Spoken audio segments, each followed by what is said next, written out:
नमस्ते, जय हिंद। ये है द आवारा मुसाफिर शो क्लिप्स।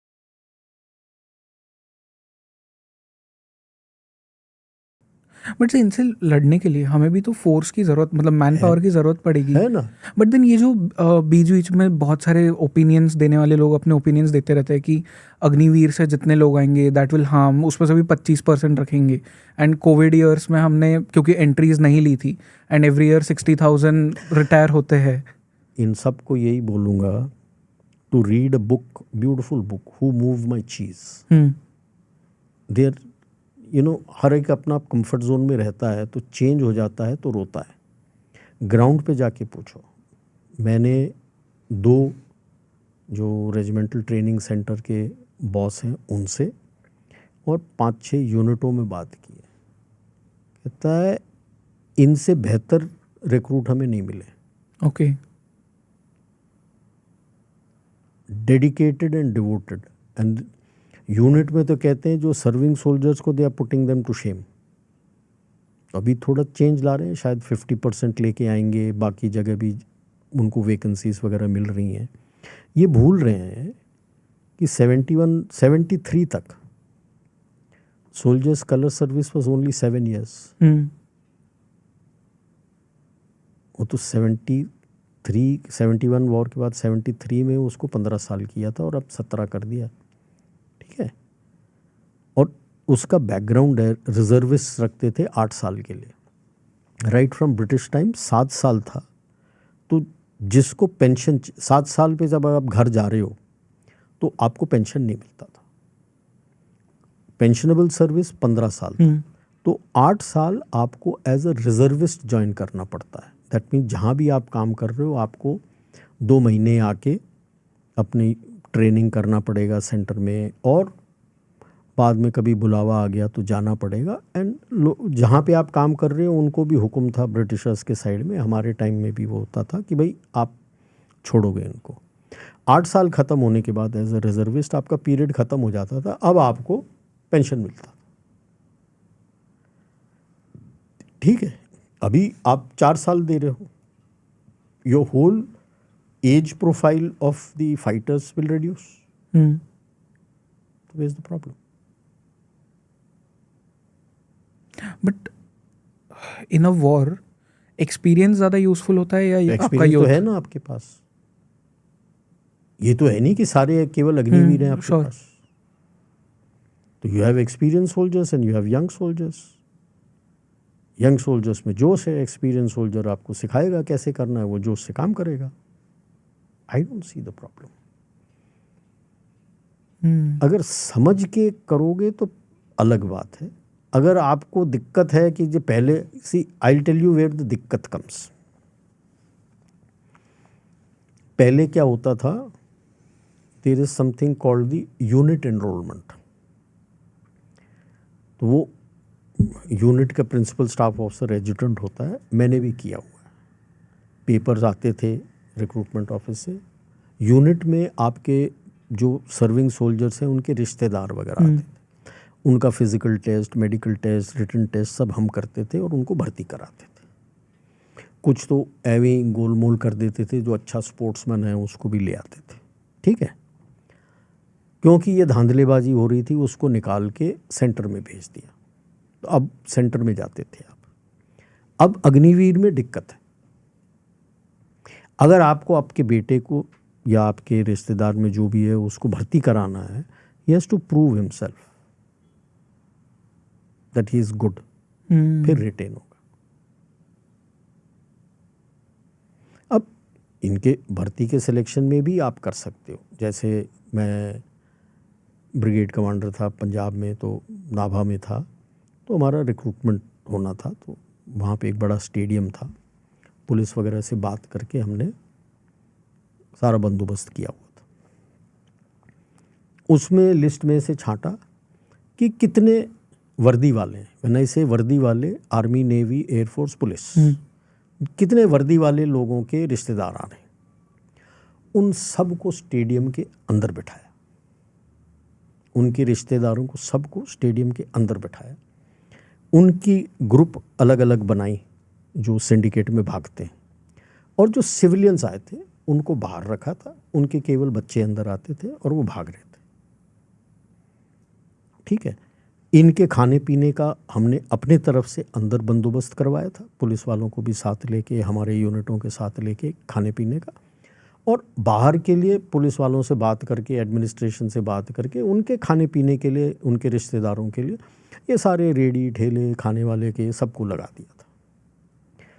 तो जब ख़त्म हो रहा था तो एक जो सिविलियन था वो आया था, बात कर रहा था, बोला साहब ये गलत है, हमको भी अंदर लाना था। मैंने कहा नहीं, इनके रिश्तेदारों ने देश के लिए काम किया है, आपने किया है, खून बहाया है, इतनी इज्जत तो मैंने अपने घर वालों, ये मेरे घर हैं तो मेरे घर वालों को इतनी इज्जत तो दूंगा मैं। ऐसे जब शादी होता है तो रिश्तेदार जो होते हैं उनको अलग बैठाते हैं, जो दोस्त और बाकी जो आए हैं वो तो अलग बैठते हैं। मैंने कहा यही है, जो वर्दी में है वो मेरा रिश्तेदार है, चाहे आर्मी का हो, नेवी का हो, एयरफोर्स का हो, या पुलिस का हो, या सीआरपीएफ का हो, बीएसएफ का हो, ये तो मेरे रिश्तेदार हैं। इनको मैं अलग बैठा रहा हूँ, आपको अलग बैठा रहा है। आपके खाना पानी में भी तो कोई कमी नहीं थी। कहते नहीं साहब कोई कमी नहीं थी, इस पे दिक्कत क्या है। इस तरह से आप कर सकते हो बंदोबस्त। So you have to adapt to change, nothing stays permanent, nothing stays permanent, you have to adapt to change. So that is why वो बोला था हु मूव्ड माई चीज और एक और किताब है I think, who moved my cheese again, right, that it teaches you how to accept and work with change. अगर कंफर्ट जोन में ही बैठे रहोगे तो कोई फ़ायदा नहीं होगा। Right, okay. सो पिछली बार जब हमने पॉडकास्ट किए थे तो बहुत सारे लोगों ने मुझे आपसे एक चीज़ पूछने बोली थी, जो मैंने आपसे ऑफ द कैमरा खुद के लिए पूछी थी, बुक रिकमेंडेशंस, इंडिया चाइना के बारे में, चाइना के बारे में सिर्फ। यहाँ पे नहीं है मेरे पास, टॉप ऑफ द हेड अगर कोई है आपके 2-3 बुक्स। एक तो when China rules the world, China के बारे में समझ। पहली बात तो चाइना की हिस्ट्री पढ़ना चाहिए। किसी को समझना है तो you have to understand where he comes from, then you will get to understand why he does what he does. तो चाइना की हिस्ट्री पढ़ो, don't go by what the narrative what the communist party gives that we are 5000 years old. ये वो कुछ नहीं, वो 500 BC के आसपास के, अबाउट 1000 बीसी के आसपास से उनकी हिस्ट्री शुरू होती है, उसके पहले कुछ नहीं है। So you read what number of western authors have written and understand and grasp how the history, what happened, कैसे किया, क्या किया। From there you get a grasp of what he thinks. उनके लड़ने का तरीका सीखना है तो एक किताब है अपना सुन त्सू का art of war.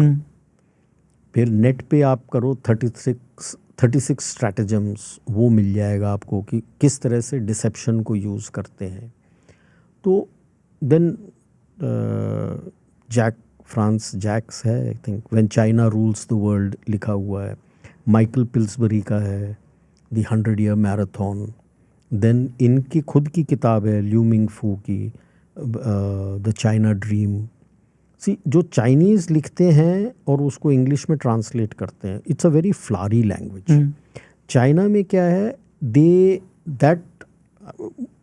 it becomes very flowery because as they say in English it becomes very allegoric, क्योंकि वो अपने हिस्ट्री से कोई इंसिडेंट को रिलेट करके उस हिस्ट्री के बारे में कमेंट करके चलते हैं।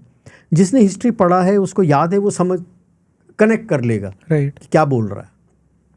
उसको इंग्लिश में ट्रांसलेट करोगे तो आपको एक फ्लारी लैंग्वेज सा मिलेगा। तो you got it takes it's heavy reading.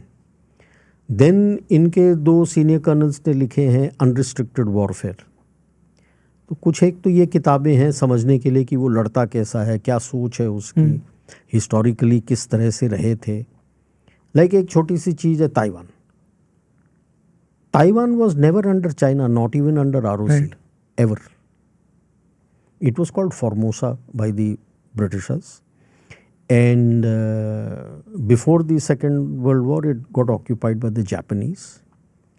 The Japanese handed it over to the Americans. They were the ones who gave it to ROC. Otherwise, Taiwan has never been a part of China. For a brief period, I think Ming dynasty में, for a brief period they had occupied it, otherwise no. What happened to the original occupants of people who lived in Formosa is not known. I haven't come about it. The original natives who lived there. It was not an uninhabited island. The Japanese had occupied it, and last occupancy was Japanese who gave it to Americans. Americans could have made a base there. Then you never had a problem with China ever. जहाँ बनाना चाहिए था वहाँ बनाया नहीं. अब घूम रहे इधर. They made it in Okinawa. They made it in Okinawa, and so ये जब हिस्ट्री पढ़ते हो तो पता लगता है. Right. And how do you become a China watcher? मतलब क्या चीज़ें होती है जो आपको करनी चाहिए? I keep reading the news on China. China के न्यूज़पेपर्स हैं, SCMP है, वो उसको देखो. न्यूज़पेपर्स कैसे पढ़ते हो? वहाँ के मैंडरीन में होते होंगे वो तो. नहीं, दे गिव अपना एक तो इंग्लिश वाला वर्जन होता है. सो देन जब टाइम मिलता है I take the Mandarin version and Google translate करता हूँ. Then you match and then you try to correct it and then you match the two. There is a lot of difference between what is given in Mandarin and what they give in English. Okay. Because the Mandarin one is more for their people. English is meant for the others. Right. Okay. तो वहाँ जाने के घर जाने के बाद then I will give you, I have a whole list, I will give it you. आपने actually मुझे दी है वो लिस्ट. तो बिकॉज लास्ट टाइम मैंने आपसे ऑफ द कैमरा खुद के लिए पूछी थी, तो मैं ट्राई करूँगा यहाँ पे भी पोस्ट कर देंगे उसका एक फ़ोटो.